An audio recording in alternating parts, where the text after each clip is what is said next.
rasanya ya A, rasanya B, rasanya C, ya kayak gitu. Tapi masih sekarang jualan angkringan kan Mbak Mas masih ya. Lah baru itu tutup sore nih sekarang saking wedine. Nang dagangan kula niku sik opo ae. Wak tutup aku ora tenang ora jelas. Udah. Diterori. Waduh. Nah, ini kan apa? Ini kan tahap, ya kan? Ibaratnya kita menyerok sampah, atau ibaratnya. Kita ibaratnya ini adalah menyerok sampah ketika terjadi suasana kayak gitu. Kita serok, kita buang, kita serok, kita buang, kita serok, kita buang. Nah, setelah kita ibaratnya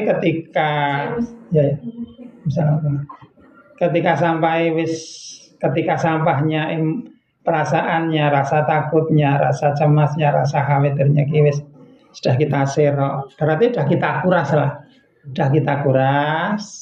ya kan, sudah kita buang, ya kan. Gambarannya ini misalnya kayak kolam. Misalnya seperti kolam, airnya misalnya sudah terlalu luwer, terlalu hitam, terlalu kotor, kolam lele misalnya. Nah, ini kan akan memunculkan sebuah fenomena ketika airnya keruh itu. Airnya keruh akan menimbulkan di pandangan mata enak enggak? Secara visual ketika kita melihat kondisi air enggak nyaman kayak gitu, keruh, kotor, itu otomatis penglihatan kita, mata kita itu juga melihat nggak sedap kan, melihat tentu nggak sedap, nggak enak yang jelas itu. Yang kedua, ketika posisi seperti itu, aroma yang muncul juga nggak enak kan, baunya minta ampun. Kolam yang sudah terlalu keruh, terlalu kotor itu aromanya juga akan busuk mungkin ya. Lah, setelah itu ketika kita mencium aroma nggak enak, pekat nggak enak, biasanya sensasi yang muncul? Kelingan, mungkin pusing kan? Karena aroma kolam yang penuh sampah busuk, terlalu pekat kotorannya, itu kan cenderung kita itu akan merasakan sesuatu yang nggak enak, karena aroma yang tercium di dalam hidung kita. Bahkan mungkin kita bisa mual-mual ketika mencium aroma kolam yang tadi busuk tadi, comberane, amoniaknya sudah. Nah, ini tadi Mas Didi, itu kan sudah melalui satu proses kita menguras atau mengambil, menyerok kotoran-kotoran ini, kita angkat ke atas, kemudian dibuang kan. Gambarannya mudahnya kan seperti itu. Kita sudah menyerok, ya Mas Didi. Nah, sudah menyerok, kemudian kita angkat, kita buang, serok, buang. Nah, di Mas Didi tadi ya wis praktek langsung kan. Dari level kita tadi, dari level takut, cemas, was-was, dari level 8 kita nyerok sekali, levelnya jadi berapa tadi? 6 ya. Dari level 8 kita serok, kita buang, jadi level 6. Jadi penurunan rasa takut itu cepet banget sebenarnya. Hanya 1 atau 2 menit dari level takut banget menjadi takut. Kemudian diulangi lagi melakukan proses treatmentnya, pelepasannya atau pengurasannya, dari level 6 langsung turun menjadi 3. Nah, berarti turunnya rata-rata kan 3. Berarti setelah di level 3 kita pembersihan. Nah, itu ketika di leveling itu biasanya sudah 0. Nah, ketika 0 atau mungkin 0, sekian rasa takut, cemas, was-was, khawatirnya. Nah, itu tinggal ketika yang namanya kolam bekas yang sudah kolamnya sudah bekas, terpalnya juga sudah bekas. Tentunya kan bercak-bercaknya kan masih ada toh Mas. Meskipun sudah kita kuras, sudah kita sikat, tentunya kan bercak-bercak bercak-bercak kotoran itu kan masih tersisa. Nggak bisa tuh seperti terpal baru, kolam baru bersih sih kayak kolam baru, terpal baru kan nggak mungkin tuh. Ya ada. Nah, pasti sisa-sisa itu masih ada, sisa-sisa bercak-bercak sampah. Takut meskipun sudah diserok kayak ini tadi, Mas Didi sudah praktek tadi, terus diserok, tapi bercak-bercak itu masih ada tersisa. Nah, bagaimana bercak-bercak ini bisa seperti nanti akan meregenerasi seperti terpal baru atau seperti kolam baru. Nah, ini kita terus melakukan sebuah proses yang namanya adalah program ulang. Program ulang itu apa? Program ulang itu ya kita menata ulang struktur kolam tadi. Mungkin terpali nek sudah enggak layak, lawan jebol, apa yang harus kita lakukan? Ya bisa ditambal, atau nek wis nggak bisa ditambal ya kita rekondisi kan. Mungkin nek terpalin mungkin ganti, kalau semen kolam semen sudah terlalu tidak lengket lagi, bocor ya, kita rekondisi kan, kita ganti plesternya, kita ganti semennya. Ini adalah sebuah proses bagaimana Mas Didi itu juga sama ketika membengkel hati, ini apa doya membengkel hati toh? Membengkel hati ini awake dhewe, bagaimana dari tadinya itu kita tercengkram, terjebak rasa takut, cemas, was-was. Kemudian di situ kita masih dibalut dengan rasa ego, dibalut dengan keinginan yang menggebu-gebu, sehingga apa? Ketika muncul keinginan yang menggebu-gebu, ego, kita merasa jadi korban, kita merasa terancam, merasa terdolimi misalnya, itu adalah ego. Maka ketika sudah kita kuras, kita lepaskan kayak Mas Didi tadi praktek, 3 kali praktek, dari 8 rasa takut levelnya 8 turun ke 6, turun ke 3. Dari 8 turun ke 6, praktek pertama, praktek kedua, turun ke 3, praktek ketiga, saya yakin itu sudah levelnya 0,00 sekian. Nah, terus bagaimana supaya ini bisa terjaga kondisi ini kan, menurut Mas Didi? Nah, itu harus kita siram, harus kita pupuk. Nah, harus kita siram, harus kita pupuk supaya bangunan ini tetap terjaga, kuat. Harus kita rawat maksudnya. Nah, bagaimana cara merawat? Bagaimana sekarang saya ini caranya merawat? Ketika oke Pak, levelnya sudah turun Pak.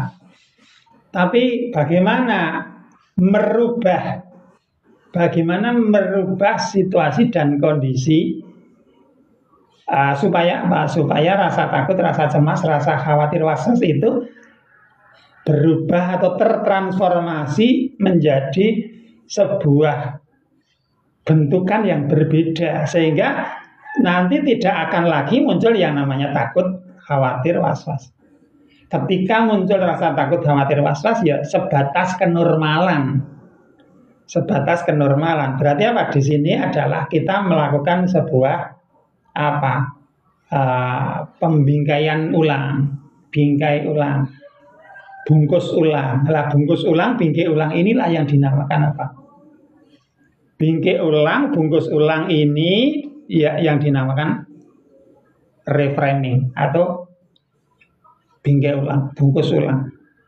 Karena selama ini kenapa ketika ada sesuatu menjadi trigger nggak enak, menjadi trigger rasa takut, rasa cemas, rasa was-was. Nah, karena bungkusnya rusak, frame-nya, misalnya ini ya, frame itu kan bingkai. Misalnya ini foto ya, Nah, misalnya ini Mas Didi, ini foto, frame-nya misalnya frame foto itu terbuat dari kayu, ada kaca nih misalnya. Ketika kayunya sudah lapuk, kacanya sudah pecah. Supaya bingkai foto ini yang kelihatan awal ini rusak, nggak layak, wis mungkin bikin sepet di pandangan mata kita. Supaya ini enak dan sedap dipandang mata, piye carane foto ini tadi. Foto ini gimana? Dibingkai ulang kan? Bingkai ini diganti toh. Nah, bingkai ini diganti, kocone diganti, ini dibingkai ulang. Mungkin diganti bingkai ini nganggo apa misalnya Mas Budi? Fiber. Mungkin pakai fiber atau aluminium, dikasih kaca. Nah, itu ketika sudah dibingkai ulang, dikasih bingkai atau frame fiber misalnya, atau dikasih kaca yang baru, maka yang terjadi apa? Yang terjadi foto lama yang usang ini akan menjadi baru lagi, enak lagi dipandang, enak lagi menjadi hiasan, ya enggak? Nah, enak lagi. Nah, bagaimana sekarang? Ini kan foto Pak. Nah, kalau sekarang kondisi suasana kehidupan, cara membingkainya supaya menjadi indah lagi bagaimana?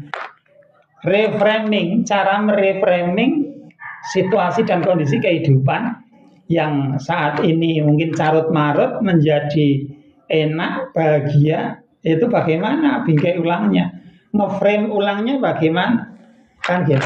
Yang pertama ini Mas Yudi penting, ini cara reframing atau cara bingkai ulang. Yang pertama adalah sadari dulu, kita kembali ke sadar dulu, sadar apa? Sadar tauhid, namanya sadar tauhid. Ketika kita nggak memakai kesadaran tauhid, maka ya akan kemana-mana kehidupan kita. Misalnya ketika kita membingkainya itu dengan kesadaran, hanya kesadaran logika, misalnya kesadaran manusia, kesadaran hawa nafsu, ya sadar, tapi sadar dibungkus hawa nafsu ya sama saja kan. Makanya yang pertama, cara kita membingkai ulang suasana kehidupan, suasana hati yang carut marut runyam ini. Yang pertama yang perlu dilakukan adalah sadari dulu dengan konsep kesadaran tauhid. Dengan konsep kesadaran tauhid itu seperti apa? Yang pertama, sadari bahwa kita ini ya manusia, kita sebagai manusia makhluk ini adalah sebenarnya tidak ada. Kita ada itu karena diadakan oleh Allah. Paham tidak nih? Nah, saya ulangi, ini kesadaran tauhid. Tadi sebenarnya diri kita saat ini yang wujud kaya ngene iki, wujud ono ngene iki. Ini kan sebenarnya kita itu enggak ada. Tapi sepertinya ada.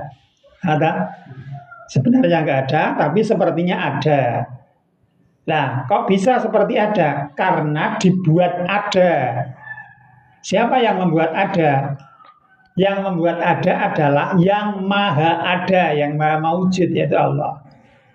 Jadi kita sebenarnya enggak ada, tapi dibuat ada, ya kan?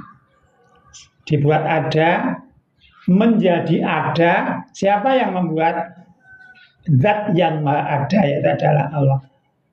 Maka ini adalah kesadaran dasar, kesadaran tauhid. Ketika kita sudah menyadari hal ini, maka semua insya Allah akan menjadi enteng. Berarti ketika diri kita saja yang kayak gini ternyata rano, kita sebenarnya ternyata nggak ada, berarti takut, cemas, was-was itu sebenarnya ada nggak? Ya, rasa takut, cemas, was-was sebenarnya ada nggak? Nggak ada. Karena diri kita aja sebenarnya nggak ada. Ya, karena diri kita saja sebenarnya juga nggak ada. Nah, berarti rasa takut, rasa cemas, rasa was-was, bunek, sumpah, ruwet, enak, itu juga sebenarnya nggak ada. Sebenarnya nggak ada. Kenapa nggak ada? Lah iya, sama seperti kita ini. Bahkan alam semesta, alam jagat raya ini, bumi langit seisinya ini kan janjane ra ono. Sebenarnya nggak ada. Kenapa nampak ada? Karena dibuat ada. Siapa yang membuat ada? Allah, kan gitu. Yang maha ada itu kan hanya Allah. Ini kesadaran tauhid kita. Jadi terus ketika tapi ketika misalnya betul rasa takut, rasa cemas, khawatir itu memang nggak ada, Pak. Nah, terus bagaimana, Pak, ketika rasa itu seperti ada, seperti ada, gur seperti ada loh, Mas Didi. Gur seperti ada loh, janjane ra. Berarti misalnya kayak gini, Mas Didi misalnya pas jualan, saat di jualan angkringan, saat santai mungkin Mas Didi melihat orang berkendara naik motor. Loh, kok kayak ini Pak Munawir ya lewat. Nah, kok kayak sepertinya tadi Pak Munawir lewat misalnya kayak gitu. Hanya sepertinya tadi Pak Munawir lewat naik motor atau naik mobil atau apa. Sepertinya. Nah, gur sepertinya itu berarti nyata enggak itu? Belum tentu nyata itu. Nah, belum tentu nyata, berarti bisa jadi itu hanya bayangan pikiran kita. Berarti apa? Sesuatu yang enggak nyata seperti nyata itu sebenarnya apa? Ya bayangan toh, hanya bayangan, ilusi namanya. Hanya bayangan atau hanya ilusi toh. Nah, berarti kita sudah ketemu nih. Dengan menyadari dengan konsep kesadaran tauhid kita bisa menyadari, bisa menemukan ternyata berarti apa? Takut, cemas, was-was itu jadi nggak ada, sebenarnya nggak ada. Kenapa seperti ada? Kenapa seperti ada? Ya dibikin ada, dibuat ada. Nah, siapa yang membuat ada? Lah, kalau rasa takut, rasa cemas, rasa khawatir, ya sebenarnya sama, semuanya datang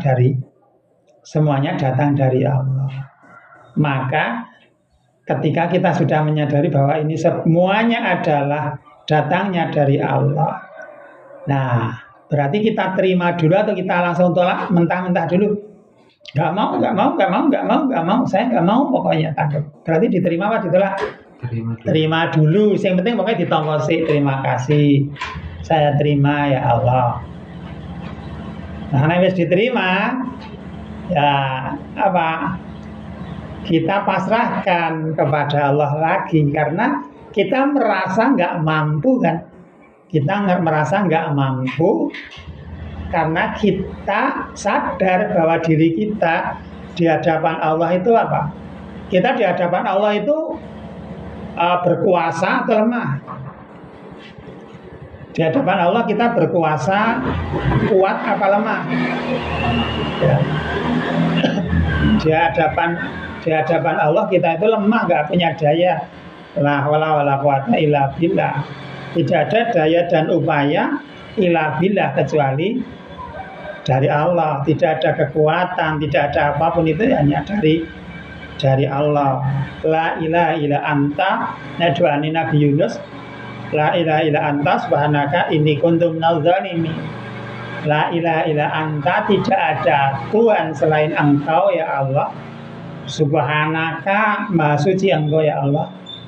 Inni kuntu minadz zalimin, sesungguhnya hamba adalah hanya orang atau makhluk yang zalim. Nadwani Nabi Adam, Rabbana zalamna anfusana wa illam taghfir lana wa tarhamna lanakunanna minal khasirin. Ya Allah, Rabbana zalamna, hamba sesungguhnya hanyalah orang yang zalim. Zalim di hadapan Allah. Nah, wa illam taghfir lana, sehingga Engkau tidak mengampuni hamba ya Allah. Wa tarhamna, dan memberikan kasih sayang-Mu kepada hamba ya Allah.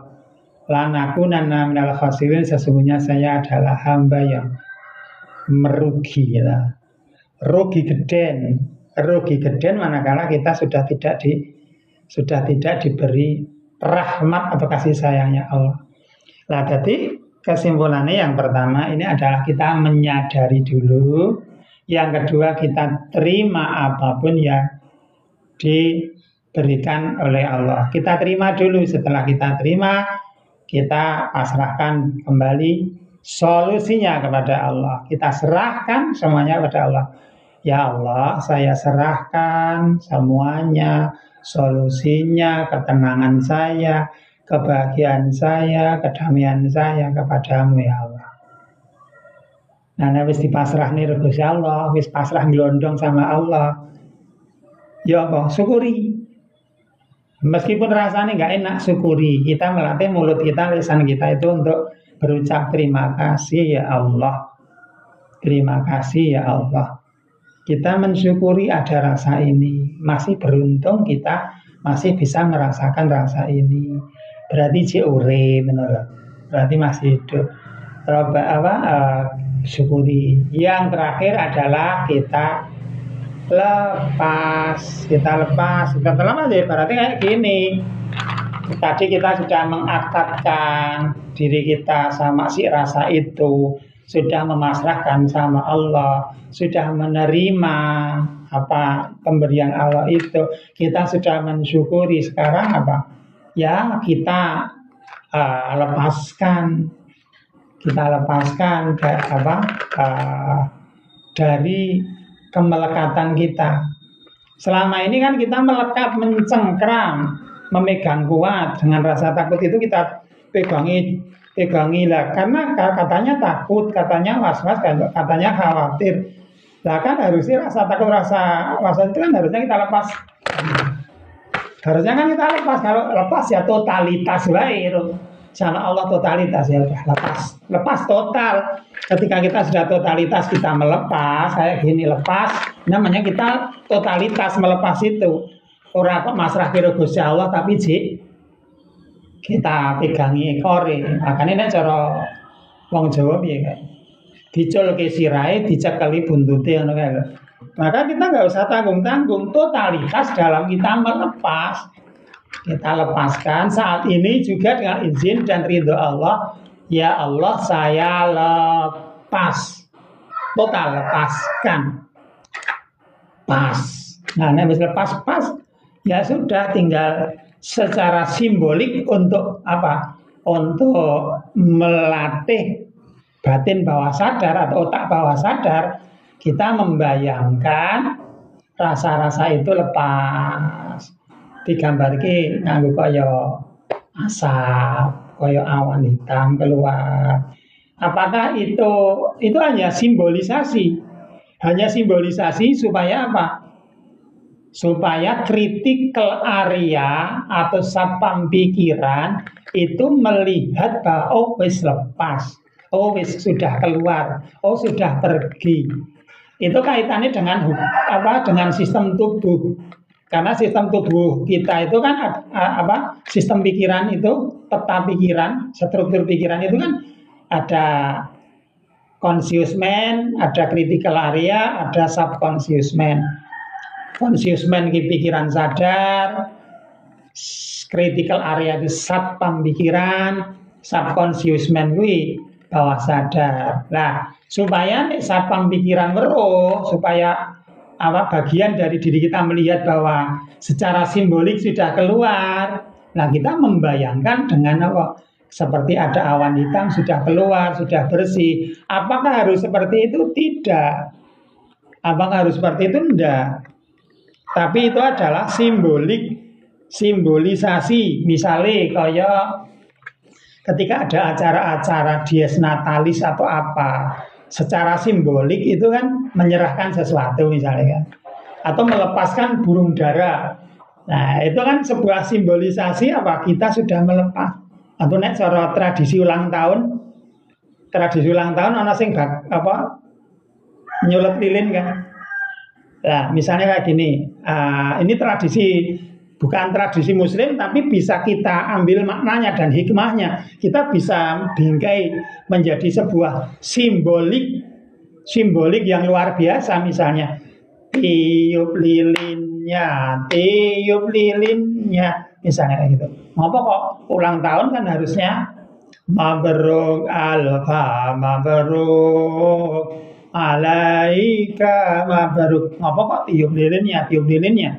Kita bisa mereframing, membingkai tiup lilin itu adalah mematikan bagian diri kita yang sombong, melepaskan di bagian diri kita yang menggebu-gebu hawa nafsu, penuh ketakutan, kecemasan, kekhawatiran,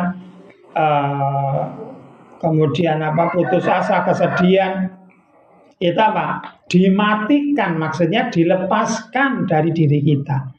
Itu kita bisa memberi frame atau makna dari anak-anak ketika tradisi anak-anak ulang tahun dengan menyalakan lilin, kemudian kita matikan, kita tiup lilinnya, itu kita bisa memberi makna positif, yaitu mematikan kesombongan kita, mematikan rasa takut berlebih kita, mematikan rasa nggak nyaman dalam diri kita. Maksudnya mematikan adalah melepas. Ya, adalah simbolik untuk apa? Untuk ngajari si critical area, critical satpam pikiran itu. Oh, wis keluar. Oh, sudah keluar. Oh, nek ngajari anak-anak ketika misalnya tradisi ulang tahun. Oh, rasa malasnya sudah dimatikan. Rasa mindernya sudah dimatikan. Yang tersisa hanyalah rasa percaya diri, yakin, mantap, sukses, berdaya. Itu bisa kita beri makna-makna seperti itu. Jadi itu adalah simbolik. Tradisi orang melakukan acara-acara itu kan biasanya melepaskan burung dara atau seringkali. Nah, itu adalah sebuah simbol melepaskan keburukan, melepaskan kenegativitasan. Melepaskan negativitas, segala negativitas kita lepaskan. Negativitas itu kembali kepada Allah. Yang tersisa adalah keyakinan diri, optimisme diri, kepercayaan diri kita karena Allah Maha menolong kita, Allah Maha membantu kita. Nah, di situ. Jadi langkah ini jangan bisa ulangi. Yang pertama adalah sadari bahwa diri kita sebenarnya nggak ada masalah, takut, cemas, was-was, khawatir, berarti juga nggak ada. Yang kedua kita terima, yang ketiga kita izinkan untuk kita lepaskan atau serahkan dulu sama Allah dan izinkan untuk kita lepaskan. Ya Allah, saya lepaskan. Kalau versi cepetnya ya bayangkan, hadirkan, ya Allah saya terima, ya Allah saya lepaskan, tarik nafas, lepas, istighfar. Selesai, paling cuma 30 detik, Mas. Saya praktekkan yang anak-anak ngaji. Nah, malam Kamis itu kan caca SMA ngaji, SMP SMA. Itu tak tanya, ada rasa takut apa? Takut mau presentasi, takut mau wawancara, takut mau ada tugas misalnya. Langsung tak praktekin teknik ini. Teknik sing 3 menit tak ajarke, teknik sing 30 detik, 20 detik tak praktekkan langsung sama anak-anak SMA, SMP. Apa yang terjadi? Dari level 8 langsung 3, level 8 langsung 0. Itu luar biasa banget. Hanya apa? Kita itu hanya butuh mengakatkan diri kita bahwa kita itu nerima dan lepas. Itu yang paling pokok, kita terima dulu dan kita lepaskan. Itu adalah sebuah proses mengakatkan dalam diri kita.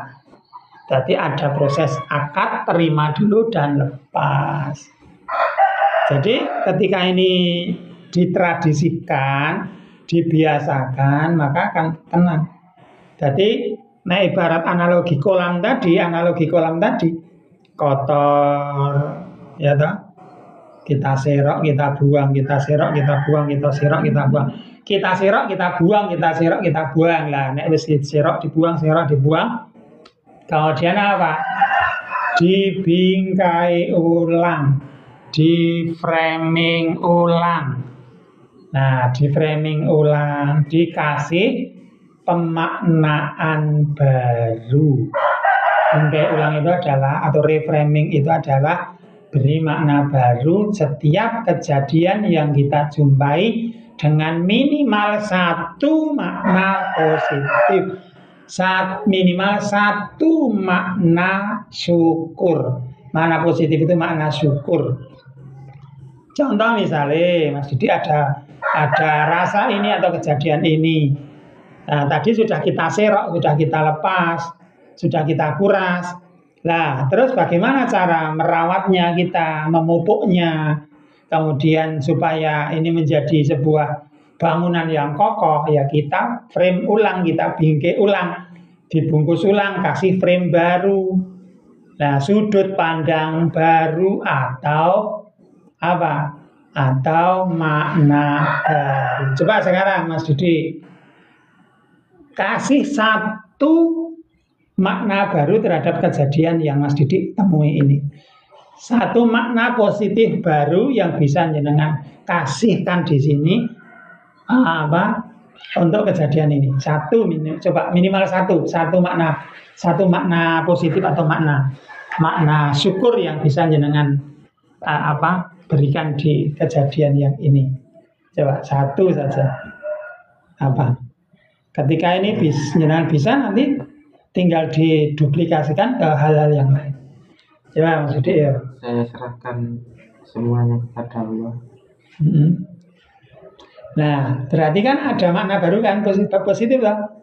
Mas Didik iso pasrah karo Gusti Allah. Berserah diri, lebih berserah kepada Sing saya bingung ngono ganjel iki niku makin nek teko iki ya kula ajeng pripun ya niku wis niku. Nggak apa-apa. Itu nggak usah direncana, Nanti gimana ya? Yang perlu dilakukan adalah ketika misal ini. Tapi kok feeling saya enggak, Mas. Feeling saya itu 0. Paling ngancam niku yo napa? Ajeng nggak polisi. Nah, itu namanya, Mas. Itu namanya adalah shock terapi. Untuk apa? Untuk memberi efek kejut sama Mas Didi. Tapi coba praktekkan saja ini. Wes, praktekkan saja. Wes, enggak gas teko. Yang perlu dilakukan Mas Didi sekarang adalah yang Mas Didi itu kan saat menghadapi rasa itu kan hanya menghadapi rasa toh. Hadapi rasa. Bukan kenyataan toh. Nah, bukan menghadapi kenyataan, tapi hanya menghadapi sebuah permainan rasa. Nah, sekarang gini, karena tadi bibitnya sudah kita kuras. Ketika bibitnya sudah kita kuras, sekarang kita akan memberikan satu pupuk yang positif, makna yang positif.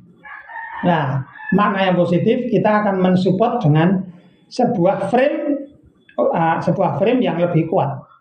Selain tadi ya, kemudian Mas Didi sudah menemukan satu makna baru, makna syukur, yaitu adalah lebih bersyukur sama Allah, lebih berpasrah sama Allah. Nah sekarang bicara nih, gimana Mas Didi bisa memberi lebih tajam, lebih kuat lagi. Yang pertama adalah lakukan proses pemaafan. Ya, lakukan proses pemaafan terhadap apapun yang dia ucapkan. Apapun yang dia ucapkan, apapun yang orang itu ucapkan, mengancam atau apapun, kepada Mas Didi, itu Mas Didi boleh nggak menerimanya, bisa nggak menerima kalimat itu? Bisa menerima dengan ikhlas, dengan ridho. Nah, boleh nggak Mas Didi mengizinkan orang itu mengucapkan kayak gitu pada sama Mas Didi? Udah izinkan. Boleh mengizinkan dan terima? Boleh. Nah, ketika sudah diizinkan dan diterima apapun yang dia ucapkan. Nah, sekarang kita akan merubah yang namanya orang mengatakan sesuatu, persepsi yang muncul nggak adalah negatif, merah tadi misalnya asumsinya. Maka muncul rasa merah. Tadi sudah kita kuras dan sudah muncul warna baru, warna berbeda atau makna baru, makna positif, makna syukur. Nah, terus sekarang bagaimana? Kita ubah framingnya atau bingkainya. Ketika orang lain mengatakan sesuatu nggak enak terhadap diri kita, itu apakah semua orang yang mengatakan sesuatu sing ora enak itu maksudnya juga negatif? Apakah pasti seperti itu? belum tentu sih. Belum tentu kan. Pernah enggak Mas Didik marah sama anaknya Mas Didik? Pernah Pernah. Maksudnya baik atau apa buruk? kayak Baik. Nah, misalnya maksudnya Mas Didik marah sama anak, ternyata maksudnya baik. Padahal secara spontan koyone nggak enak tuh kayaknya. Sepertinya buruk, tapi ternyata di situ ada kebaikan yang tersimpan di bawahnya. Di balik itu ternyata ada kebaikan. Meskipun marah-marah. Nah, sekarang bisa enggak Mas Didik merubah rasa ancaman itu dirubah menjadi sebuah ancaman, dirubah menjadi sebuah nasihat. Oh iya, ini adalah sebuah nasihat yang diberikan oleh Allah melalui mulut orang lain, sehingga mulut atau suara orang lain, lisan orang lain itu sampai di diri kita. Memang suaranya nggak enak, tetapi ada nggak potensi ternyata di situ itu ucapan nggak enak itu ternyata itu adalah mengingatkan diri kita untuk lebih berpasrah kepada Allah. Bisa enggak seperti itu? nggak bisa.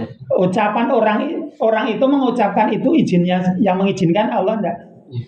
Kalau Allah tidak meng-ACC dia bisa enggak ngomong kayak gitu? Iya. Enggak bisa. Saya ngomong kayak gini, itu yang ngomong saya apa saya di-ACC oleh Allah, saya bisa menyampaikan ke Mas Didi? Di-ACC sama Allah.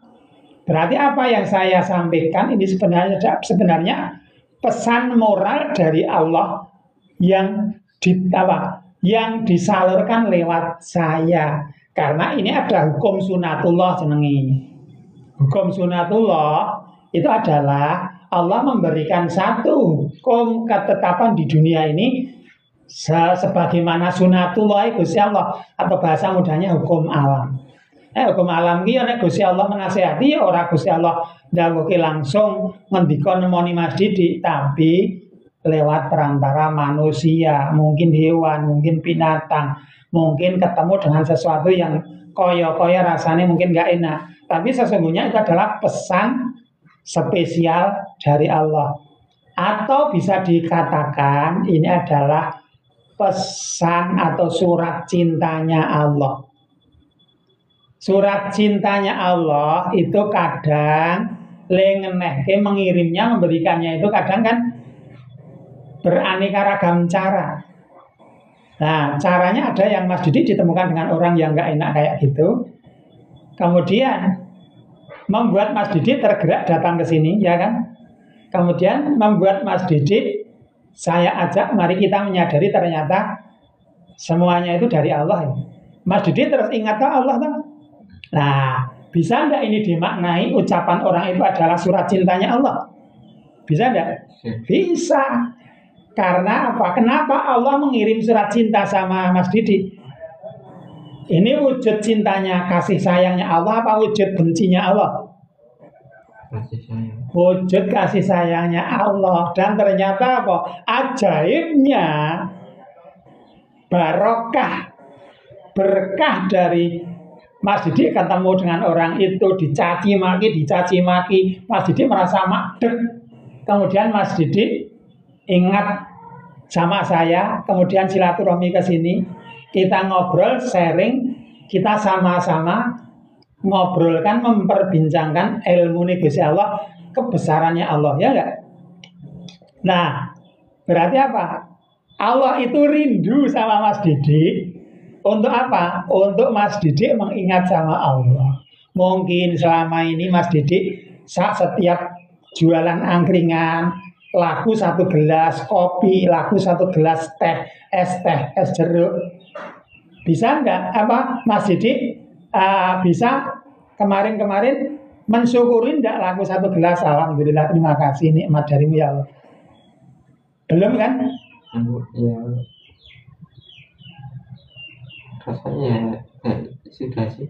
Nah, setiap langkah Mas Didik tadi pas bangun tidur melek meripate bersyukur enggak? Alhamdulillah, terima kasih Allah bisa melek. Enggak ada? Enggak ada. Kemarin pagi Mas Didik bisa buang air kecil, alhamdulillah terima kasih Allah. Sehat waras, ginjal saya sehat, tubuh saya sehat normal. Ingat atau lupa? Lupa. Kemudian Mas Didik datang ke sini silaturahmi, ngobrol sama saya. Saya mengingatkan Mas Didik. Oh ternyata buang air kecil baik ternyata itu adalah tanda-tanda ya tanda-tanda sehatnya kita yang harus kita syukuri. Maka coba Mas Didik mulai detik ini, apapun nikmat apapun yang nampaknya sepele kecil, selalu ucapkan alhamdulillah, terima kasih Allah. Saya jualan laku bakwan siji ana wong tuku nampa duite, alhamdulillah, terima kasih Allah. Laku satu gelas kopi, secangkir kopi, alhamdulillah, terima kasih Allah. Pas melek tuh bangun tidur perjeh mripate langsung ucapkan alhamdulillah, terima kasih Allah. Iso ngobake siwil, terima kasih ya Allah. Motor iso distarter, alhamdulillah, terima kasih ya Allah. Motor iso tekan kene, alhamdulillah, terima kasih ya Allah. Coba mulai dari sekarang ubah nikmat-nikmat kecil yang selama ini kita lupa mensyukurinya. Yuk kita tradisikan untuk kita syukuri, terima kasih ya Allah. Bisa ngobake meripat, bisa ngobake tangan, alhamdulillah, terima kasih ya Allah. Itu yang pertama. Itu adalah frame yang pertama. Yang kedua adalah memaafkan orang itu tadi. Berarti yang pertama tadi adalah memaafkan apapun ucapan orang itu, karena sesungguhnya itu adalah surat cintanya dari Allah.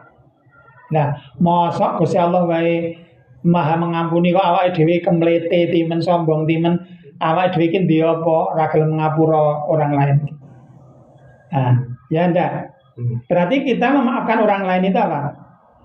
Ayo sesuatu yang mulia kan? Ya, sesuatu yang mulia kita memaafkan orang lain. Gusti Allah sing duwe kuwasa tanpa batas aja itu memberikan maaf.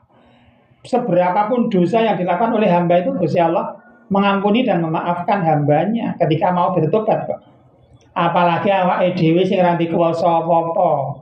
Kita nggak punya kuasa apa-apa. Nah, maka ketika ada orang melakukan kesalahan, masa kita nggak mau memaafkan? Kita punya apa? Kita punya kuasa apa? Kita punya daya apa? Kita nggak punya daya apa-apa kecuali apa yang diberikan oleh Allah itu, nikmat dari Allah. Maka ya selayaknya ketika ada orang yang berbuat tidak nyaman dengan diri kita, ya udah, nggak usah nunggu besok, saya maafkan. Yang pertama saya dimaafkan, yang kedua adalah apa tadi? Mensyukuri setiap nikmat-nikmat kecil. Nek nikmat gede aku yakin Mas Didi saat ini nomor duit 100 juta hadiah ke BRI misalnya. Aku yakin Mas Didi langsung mencapai alhamdulillah ya Allah. Aku yakin seperti itu. Tapi nek iso buang air kecil, kok sepertinya lupa mengucapkan alhamdulillah. Ketika bangun tidur bisa membuka mata, telingane iso ngrungu, pro bojone sehat, pro anaknya sehat. Apa yang kita lakukan? Dianggap biasa kan? Oh, bojoku wis ning pawon, oh istri saya ada di dapur. Dianggap biasa, padahal ketika istri kita, anak kita itu bisa bangun, sholat subuh, berarti sehat kan? Berarti sehat, nikmatnya gede kan? Buah nikmat yang begitu besar karena sehat, panjang umur. Podok sama dengan diri kita. Sehat, panjang umur, diberi kesehatan panjang umur. Nah, kok kita lupa diberikan nikmat yang begitu besar. Padahal ya misalnya dikasih nilai, kita bisa membuka mata. Itu nek misalnya dikasih nilai 100 juta, dengan kita bisa membuka mata, nilainya lebih besar mana? Lebih besar, lebih tinggi, kita bisa membuka mata. Ini kok disyukuri. Nah, yang ketiga Mas, nanti kalau sudah sampai di rumah, itu ucapkan ini ya. kita mengirimkan surat cinta balik kepadanya. Nah, silakan nanti ucapkan ini. Ya Allah, aku mengasihinya. Aku memaafkannya. Aku menerimanya. Apa? Mengasihinya sebagai apa? Sebagai makhluknya Allah. Yang kedua, memaafkannya. Karena Allah saja memaafkan. Yang ketiga, apa? Menerimanya. Apapun yang diucapkan kita terima. Ya Allah, saya mengasihinya. Ya Allah, saya memaafkan orang itu. Saya menerima apapun darinya. Ya Allah. Jadi, ya Allah, sekarang naik motor nggak apa-apa, nggak apa-apa. Ini tidak harus duduk atau apa, tidak harus habis sholat, nggak. Sambil naik motor pulang nanti boleh. Ya Allah, saya mengasihinya. Ya Allah, saya memaafkannya. Ya Allah, saya terima, saya menerimanya apapun yang dia ucapkan. Ya Allah, ya Allah, saya mengasihinya. Ya Allah, sebagai hamba-Mu. Ya Allah, sebagai makhluk ciptaan-Mu yang memberikan nasihat kepada saya. Ya Allah, diubah dari apa? Tadi nggak enak menjadi ini adalah sebuah surat cintanya Allah. Terima kasih ya Allah. Kemudian apa? Memaafkan. Ya Allah, saya memaafkan dia. Saya maafkannya ya Allah. Saya terima apapun darinya ya Allah. Nah, udah itu kunci. Ya ini yang dilakukan nanti sambil pulang. Insya Allah nggak akan. Hari ini insya Allah akan baik-baik saja. Besok akan baik-baik saja. Aman-aman saja. Keringan tahu nggak usah dicatat. Nah, aku mengasihi Allah, saya mengasihinya, saya maafkannya ya Allah, saya menerima apapun yang dia ucapkan ya Allah. Saya mengasihinya ya Allah, saya memaafkannya ya Allah, saya menerimanya ya Allah. Nah, tambah istighfar. Kalau istighfar 1 kali, kemudian ulangi lagi sampai rumah. Sejak Mas Didi Bismillah naik motor, ucapkan ini sampai berhenti di depan rumah, selesai. Insya Allah waktu ini kurang lebih berapa menit dari sini sampai rumah? 15 menit ya? 15 menit. Insya Allah 15 menit nanti Mas Didi sampai rumah itu nanti rileks, tenang. Dan insya Allah hari ini nggak akan ada yang yang dikhawatirkan. Insya Allah hari ini baik-baik saja. Insya Allah. Ini ucapan saja Allah. Ya Allah, aku mencintai, mengasihinya. Ya Allah, aku memaafkannya. Ya Allah, aku menerimanya. Ya Allah. Astagfirullahaladzim. Ini mudah dilakukan karena tadi kita sudah menguras. Nah, oke. Itu aja dulu. Nanti munculkan, hadirkan ini dari kesadaran hati. Tambah istighfar ya. Ya Allah, aku mengasihinya, saya memaafkan ya Allah, maafkan ya Allah. Aku menerimanya ya Allah. Astagfirullahaladzim. Jadi ini kita adalah strategi merubah atau membingkai ulang, merubah sudut pandang. Justru kita mengirimkan surat cinta balik kepada Allah. Tadi Mas Didi mesti dikirimi surat cintanya Allah, kita balas dengan surat cinta. Surat cinta kepada Allah. Yaitu ini adalah surat cinta. Itu Mas Didi. Ya Allah baik-baik saja, aman-aman saja.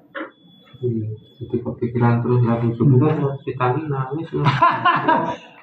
Kayak suatu tidak apa-apa. Aku berantem pada polisi toko. Enggak. Wanu kok digeruduk tak mobil. Enggak. Ya, enggak. Aman Mas, aman. Tenang.